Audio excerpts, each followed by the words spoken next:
Notre Dieu, notre Père, nous te bénissons ce matin pour ce que tu es pour nous, Seigneur, notre Dieu. Merci de nous réveiller encore ce matin, de nous donner le souffle de vie. Merci également pour ta présence ce matin en ces lieux. Merci, Seigneur, notre Dieu, pour mon frère, ma soeur, qui est là ce matin, Seigneur, notre Dieu.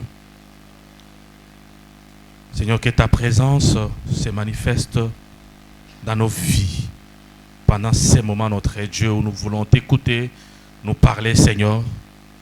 Parle à nos cœurs. Soutiens-nous, Seigneur, notre Dieu, parce que nous avons besoin de toi.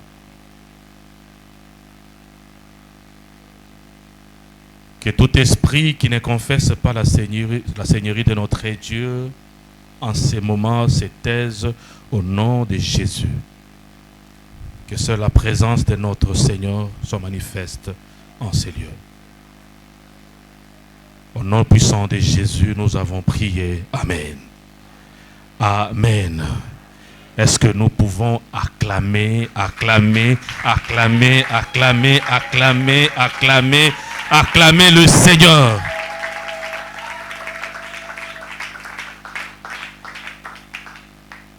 Nous bénissons Dieu, le maître de temps et des circonstances. C'est lui qui a permis que nous puissions nous tenir au-devant de vous pour parler de sa part.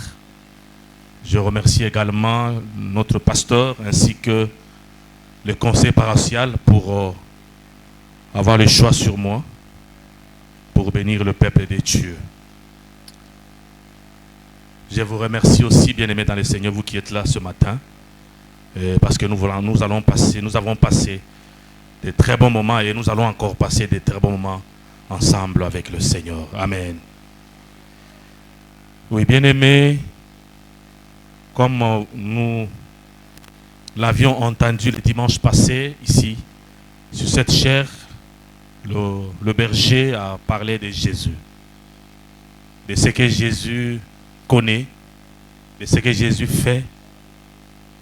Jésus qui connaît ce qui viendra même après 30 minutes, après même 1 minute. Amen. Jésus qui a envoyé ses disciples et il les a indiqués comme ils devraient faire. Et les disciples ont vu tout ce que le Seigneur les a indiqué jusqu'à ce qu'à obtenir la salle, la maison pour passer leur Pâques. Amen. De la même manière, Jésus-Christ a envoyé ses disciples pour aller prendre l'âne. Amen. De la même manière que Jésus-Christ a indiqué, c'est de la même manière que les disciples ont vu tout ce que le Seigneur les a dit. Jésus a envoyé ses disciples d'aller prendre l'âne qui était attaché quelque part. De la même manière que Jésus-Christ a indiqué, c'est de la même manière que les disciples ont trouvé l'âne attaché. Amen. Et de cette manière-là que Jésus-Christ travaille avec nous. Amen. Et Jésus-Christ a utilisé cet âne pour monter à Jérusalem. Et à l'entrée, il y avait la fête. Amen. Et il y avait des rameaux, il y avait la joie et il y avait ce qu'on appelle l'entrée triomphante de Jésus à Jérusalem. Amen. C'est juste pour nous rappeler qu'aujourd'hui, c'est le dimanche des rameaux. Amen. Est-ce que qui a amené le rameau? J'ai beau chercher ça le matin, mais je n'ai pas trouvé. Amen. Je devrais amener ça à l'église. Que Dieu soit loué. Oui, bien aimé, nous parlons de Jésus. Cet homme qui nous fait du bien. Si nous mettons notre confiance en lui, nous ne serons jamais, alors jamais déçus. Alors ce matin, bien-aimés, le Seigneur a mis dans nos cœurs quelque chose que nous voulons partager avec vous concernant Jésus.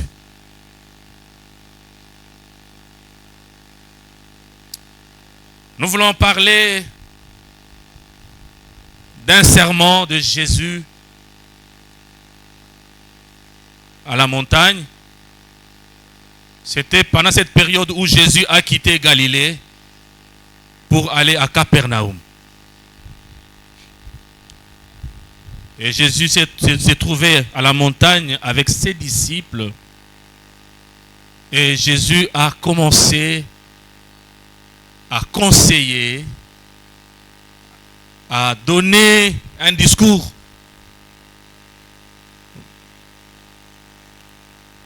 Commencer à donner de morale à ses disciples.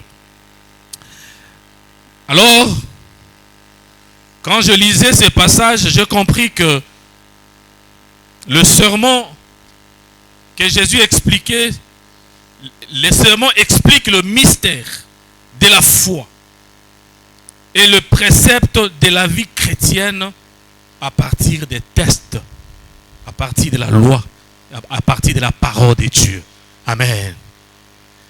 Et nous allons lire ces sermons que Jésus a fait à la montagne dans Capernaum. Lisons Matthieu chapitre 6, versets 24 à 34.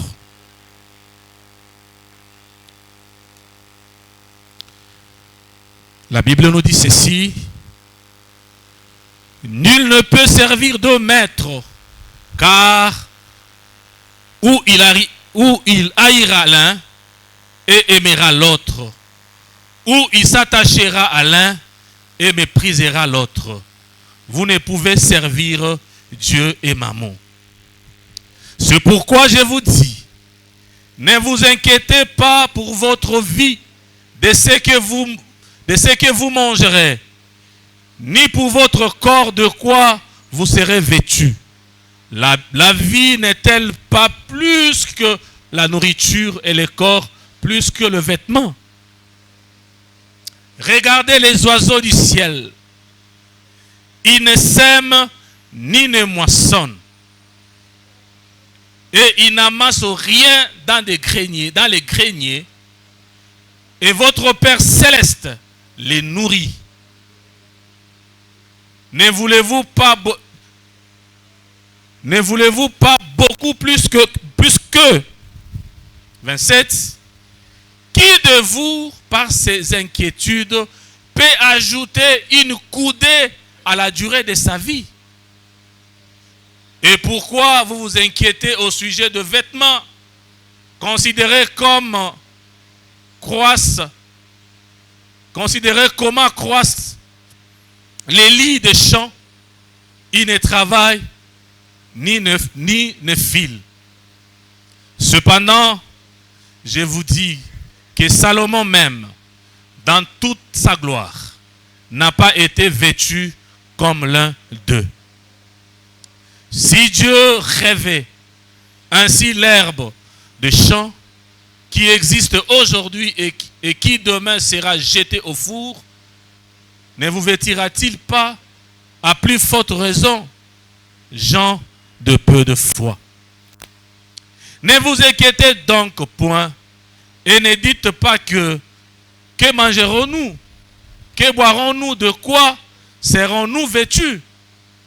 Car toutes ces choses, ce sont les païens qui les recherchent. Votre Père céleste sait que vous avez besoin. Cherchez premièrement le royaume et la justice de Dieu. Et toutes ces choses vous seront données par-dessus. Ne vous inquiétez pas du lendemain, car le lendemain aura soin de lui-même. À chaque jour suffit sa peine. Amen. Est-ce que nous pouvons acclamer la parole de Dieu?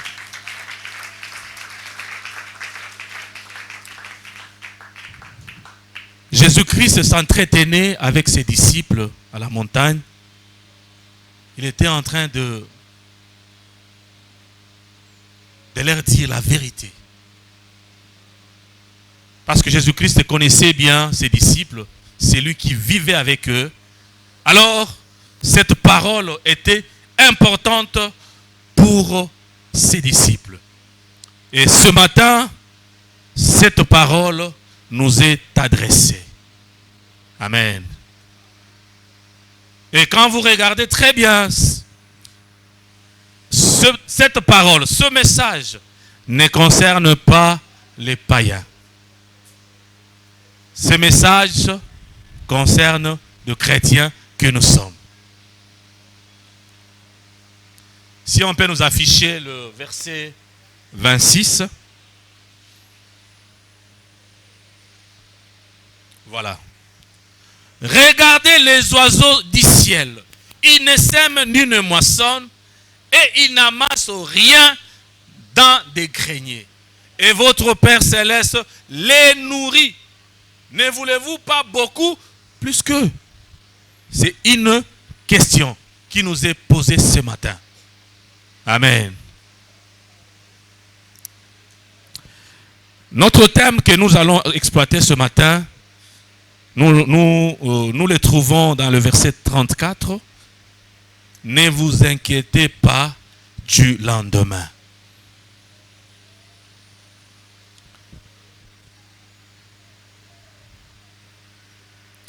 Ne vous inquiétez pas du lendemain. Amen. Voilà. Les oiseaux du ciel. Verset 26. Rapidement, si nous pouvons. C'est là où nous allons plus nous attarder sur le verset 26. Regardez les oiseaux du ciel.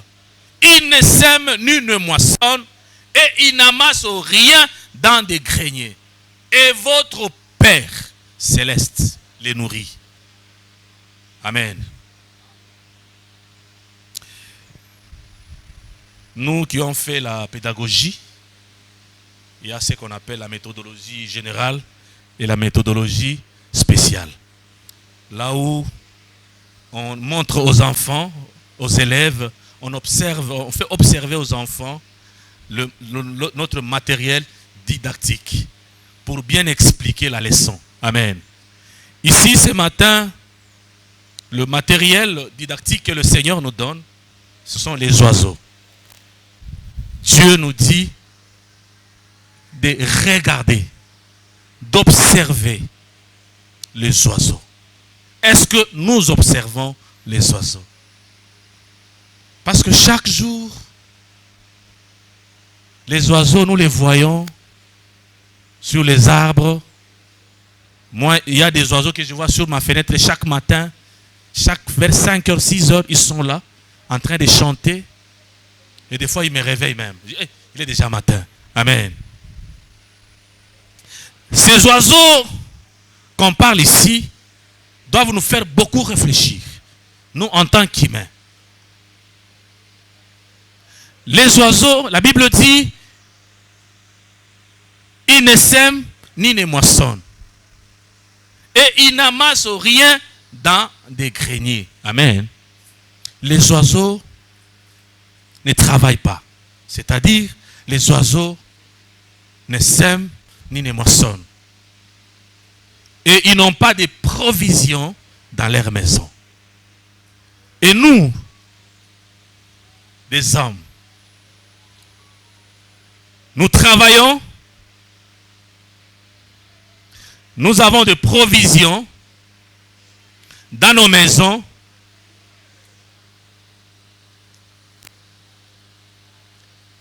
Et nous ne comptons pas sur le Dieu. Nous ne comptons pas sur le Dieu. Nous comptons sur nos avoirs. Nous comptons sur ce que nous avons en réserve. Amen. Nous valons plus que les oiseaux. Amen. Or que la Bible nous dit ceci, que les oiseaux ne sèment ni ne moissonnent. Ils n'ont pas de réserve. Ils ne gardent rien.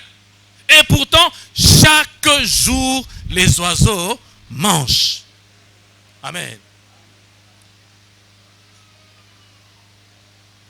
Dès qu'ils se réveillent le matin, comme je l'ai dit, le matin, ils sont sur ma fenêtre en train de chanter. Et après, ils sont contents qu'ils vont manger pendant la journée. Amen. Nous qui ont grandi un peu à l'intérieur, c'est comme ça qu'on appelle, hein, à l'intérieur. Nous qui ont grandi à l'intérieur, nous avons pratiqué la chasse des oiseaux. On connaît un peu les oiseaux. Vraiment, je ne sais pas si pendant cette période-là, je n'ai jamais vu un oiseau mourir avec la faim. Je n'ai jamais vu un oiseau mourir avec la faim.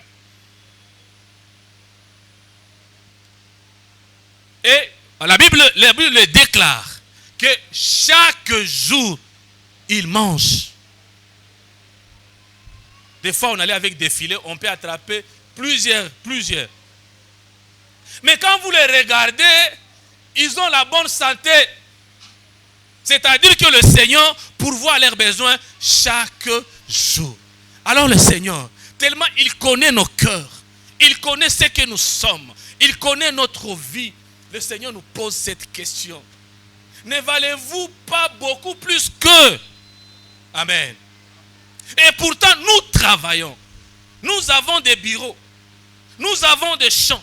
Et alors, les oiseaux n'ont rien. Mais ils font confiance à Dieu. Alléluia.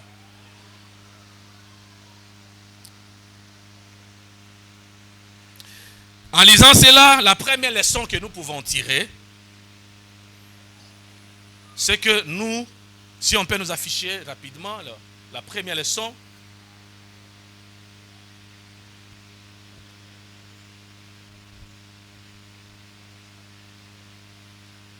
voilà, la première leçon, nous dépendons de Dieu et les oiseaux, et nous, et les oiseaux qui ne travaillent pas, et nous qui travaillons, nous dépendons de Dieu. Alléluia. Et par contre, je ne sais pas pourquoi. Je me posais des questions. Pourquoi est-ce qu'on peut dormir, on peut passer toute une journée sans manger?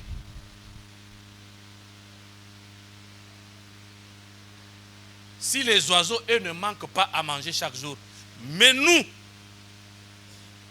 les vivants, nous des humains, des fois nous passons des moments difficiles, on ne mange même pas à la maison.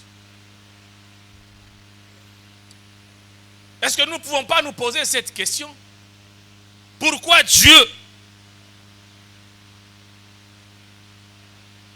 Dieu donne la nourriture gratuitement à ceux qui ne travaillent pas? Amen. Mais la réponse est simple. Parce que les oiseaux font confiance au Seigneur. Chaque matin quand ils se réveillent, ils n'ont pas le temps d'aller travailler. Ils n'ont pas de réserve dans la maison que j'ai laissé des sauterelles dans mon nid que je vais donner demain à mes enfants. Ils n'ont pas ça. Et chaque matin quand ils se réveillent, ils savent qu'ils vont manger. Ils vont seulement. L'effort qu'ils vont faire, c'est de se déplacer seulement et d'aller chercher la nourriture. Et la nourriture est là. Amen. C'est ce qui nous manque, nous, des humains. C'est ce qui nous manque, nous, en tant qu'enfants de Dieu. De penser, parce que nous ne voulons pas être comme des oiseaux du ciel. C'est pourquoi toutes ces choses peuvent nous arriver. Le manque.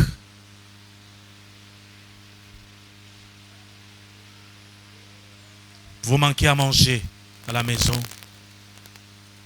Au moment où notre Dieu est capable de nourrir même les oiseaux.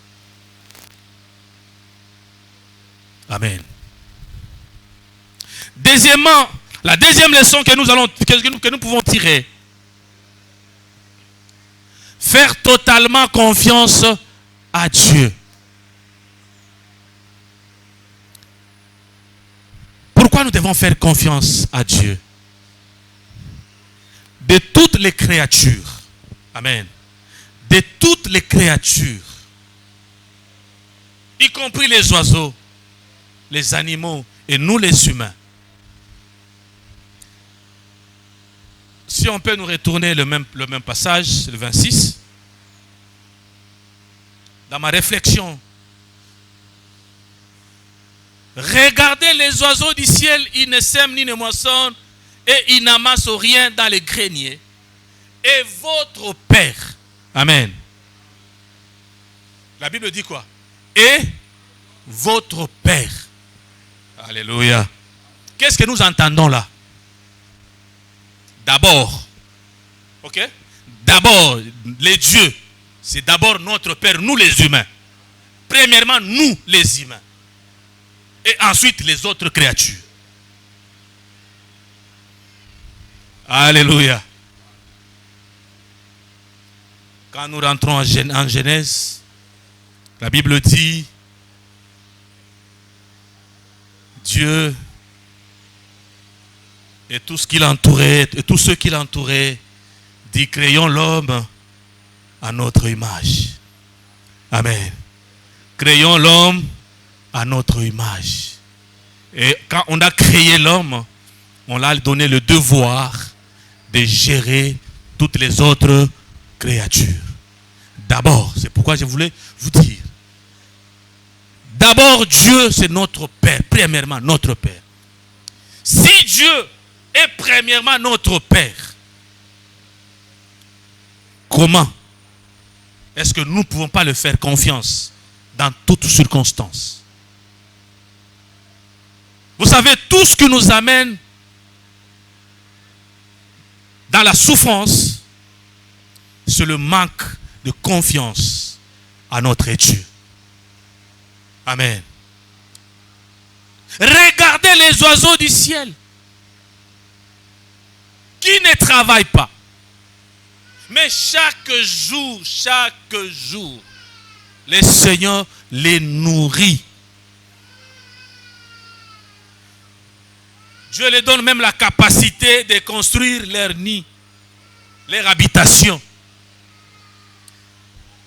Et c'est difficile quand l'oiseau fait son nid, même sur un arbre, même s'il y a les vents, amen, même s'il y a la pluie, c'était rare, c'était vraiment rare de trouver un nid tombé. Amen. C'était rare de trouver un nid tombé comme ça. Mais Dieu, par son amour, il protège même leur nid. À combien plus forte raison, nous les humains, nous valons plus que les oiseaux.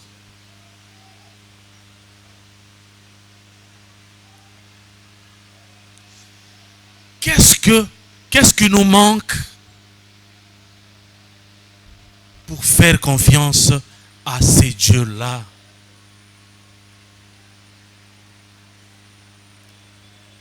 La plupart des humains ont refusé de vivre comme des oiseaux.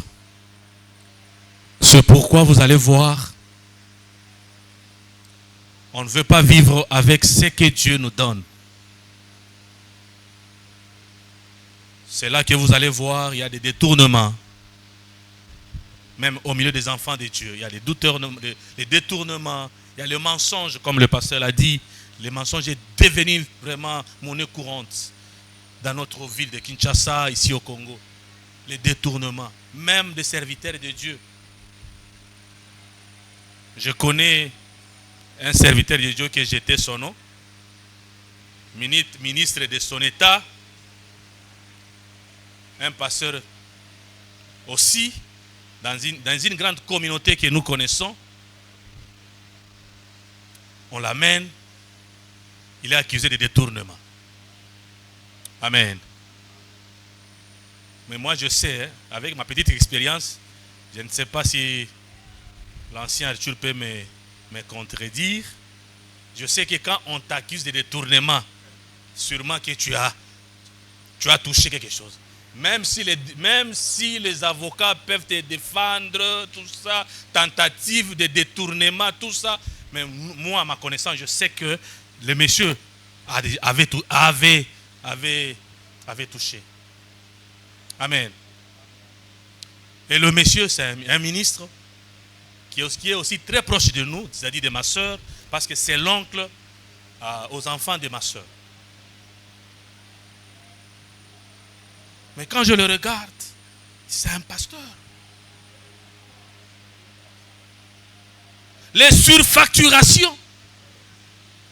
Tu es là, au travail, il y a la facture, il y a le système d'ajouter des zéros. Ajouter des zéros. Les ambongo à l'État. Mbongo à l'État, ils ont mutute.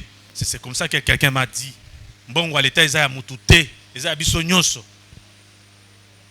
Amen. Et ce sont des enfants de Dieu, de chrétiens. J'ai un partenaire, une connaissance. C'est un grand frère qui j'ai eu la chance de travailler avec lui à l'ambassade des États-Unis. Lui était américain, d'origine congolaise. Il est maintenant ici, il a pris sa retraite. Il a mené une grande entreprise ici, une grande entreprise des énergies renouvelables. Il vend de panneaux, il vend de batteries, ainsi de suite. Beaucoup de choses. Vraiment, c'est une grande entreprise. Quand il a démarché avec des entreprises, lui, il a du mal à travailler avec nos entreprises ici parce qu'il veut seulement surfacturer les factures. Lui, quand il a un prix, on lui dit non, ici on ne marche pas comme ça. Ici, on ne marche pas comme ça. Donc, toi,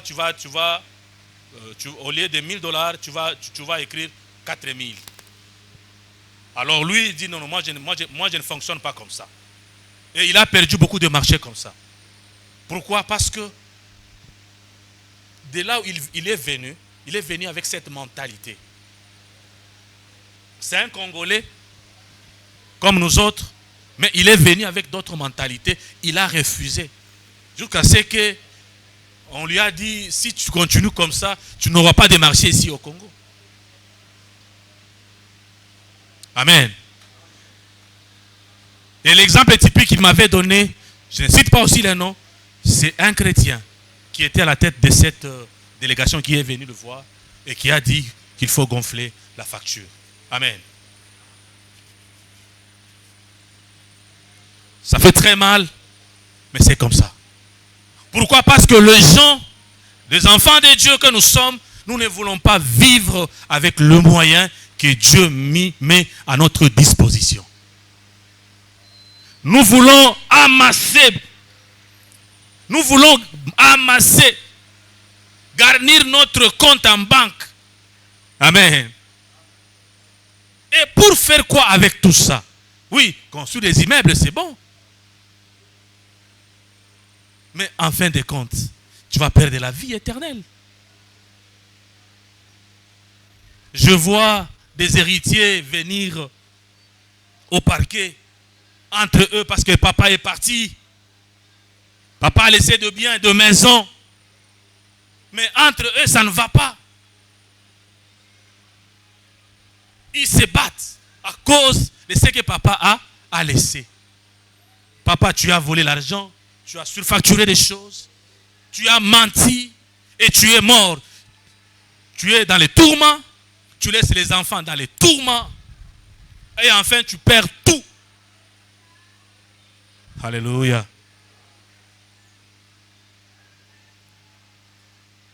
Nous valons plus que les oiseaux. Alors que Dieu nous donne ce matin les oiseaux comme matériel didactique, il nous demande d'observer comment les oiseaux vivent, comment les oiseaux se comportent. Combien, à plus forte raison, nous, les enfants de Dieu, qui est d'abord notre Père, pourquoi est-ce que nous ne devons pas lui faire confiance et vivre comme la Bible le dit? Amen. Je pose la question. Moi, je suis fonctionnaire de l'État. Amen. Je suis fonctionnaire de l'État. Avec ce qu'on me donne comme prime, comme salaire, je ne sais pas comment vous expliquer, je ne sais pas comment je vis. Amen. vraiment, sincèrement, du fond de mon cœur, je ne saurais pas vous dire que j'ai autant de moyens qui me permettent de payer la maison, de faire scolariser les enfants, ainsi de suite. Amen. Et alors quand je tourne ma tête, je ne vois pas comment est-ce que moi je vis. Sincèrement, du fond de mon cœur, je vous l'ai dit, moi je vis comme un oiseau. Parce que je ne sais pas comment est-ce que je vis aujourd'hui dans cette ville de Kinshasa.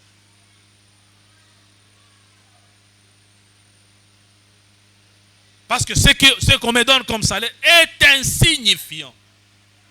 Mais Dieu, par son amour, il nourrit ma famille. Mon épouse est là. En aucun jour de ma vie, oui, chez nous, quand j'étais chez nous, on pouvait dormir affamé. Mais depuis que je suis chez moi, avec l'aide du Seigneur, je n'ai jamais, et mes enfants n'ont jamais manqué à manger. Quelle que soit la qualité de ce que nous mangeons, mais on ne manque jamais à manger.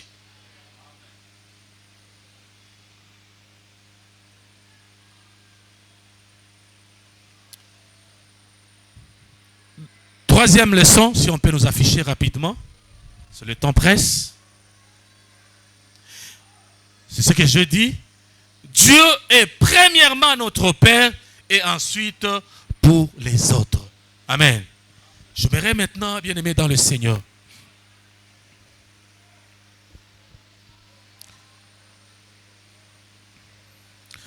C'est lui qui pourvoit aux petites choses, pourvoit aussi aux grandes choses.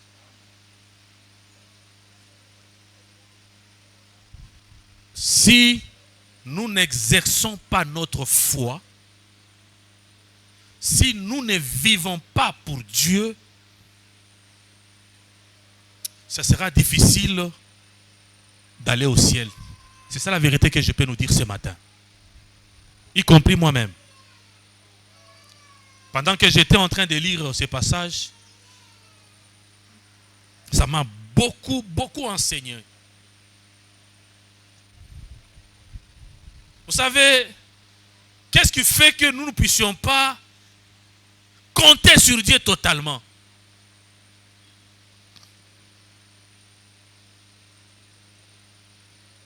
La Bible dit qu'il rôde autour de nous comme un voleur. Le diable est là pour nous distraire. Le diable est là pour nous montrer un autre chemin qui n'est pas un bon chemin. Le diable viendra à tes oreilles dire, c'est ta chance. Il faut prendre, c'est ta chance. Mais quel jour tu vas acheter un véhicule? Quel jour tu vas construire? Mais maintenant c'est ta chance. L'occasion est là. Profitez. Amen.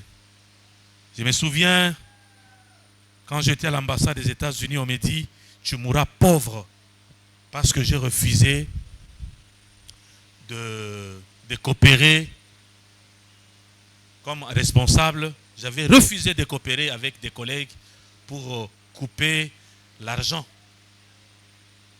qu'on nous avait donné.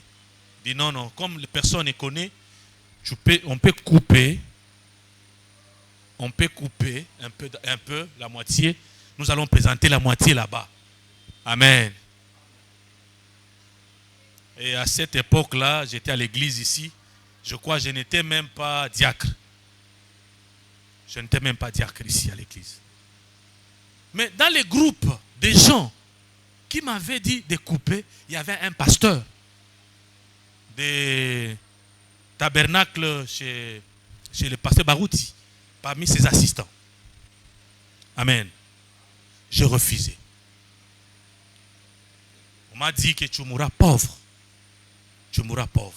Et quand nous sommes allés faire les rapports, c'était pour la première fois quand on envoie des gens d'amener cette somme-là, ces montants-là. Alors,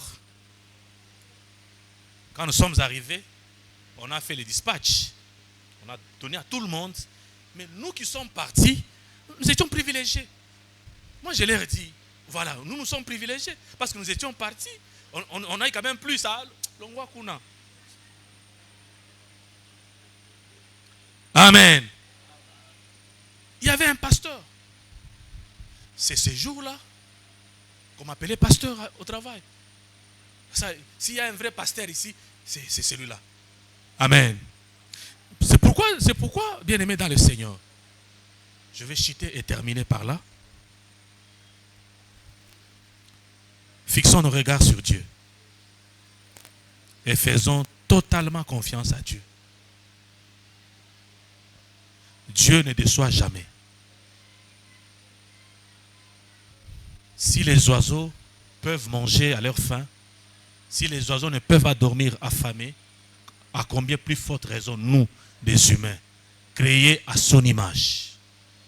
N'écoutons pas des petites voix qui résonnent devant des situations. Faisons confiance au Seigneur. Amen. Si Dieu, dans son plan, dans son calendrier, c'est que tu achèteras un véhicule, tu achèteras un immeuble, tu construiras une maison, il le fera à son temps.